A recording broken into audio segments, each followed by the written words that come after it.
Muito bem, estamos aqui com mais um programa Reavivados por Sua Palavra e dessa vez para a gente começar com o acompanhamento do livro que é assim a primeira das cartas que a gente tem na Bíblia que Paulo escreveu para os cristãos de Corinto. Na realidade, essa deve ter sido a segunda carta que Paulo tenha escrito para os coríntios.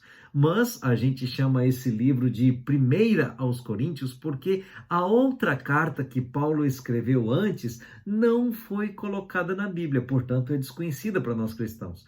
Mas essa primeira epístola de Paulo aos Coríntios aqui, amigo ouvinte, ela na realidade é tanto um documento importante quanto também um documento que traz algumas surpresas para a gente. Porque é que é importante, né? É porque ela é um dos documentos mais antigos, um dos documentos cristãos mais antigos que a gente tem. Deve ter sido escrito aqui antes dos evangelhos. E o interessante é que essa carta, ela traz um dos relatos mais detalhados assim sobre as primeiras congregações cristãs que existiram.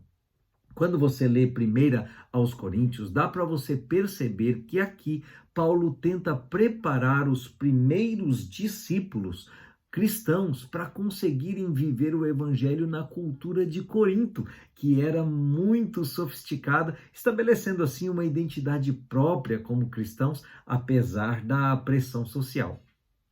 Hoje não é muito diferente disso, não é mesmo? Então, aprenda com quem já trilhou o caminho, lendo hoje 1 Coríntios capítulo 1, onde Paulo menciona os membros de Corinto como santos. Realmente ele começa a epístola aos Coríntios dizendo que os santificados em Cristo Jesus foram chamados para ser santos. Geralmente a gente esquece de olhar através dos olhos de Jesus e vemos unicamente as nossas próprias imaginações pecaminosas, ou então observando as pessoas assentadas próximas a nós na igreja, nós pensamos num pecado ou numa fraqueza em sua vida, enquanto ignoramos as nossas próprias faltas, né? Será que a gente realmente percebe quão doloroso pode ser rotular as pessoas? Nós somos muito falhos. Ainda bem que temos um Pai amorável que, apesar de nós mesmos, nos considera povo separado para o propósito especial de refletir o caráter dele. Leia hoje 1 Coríntios capítulo 1.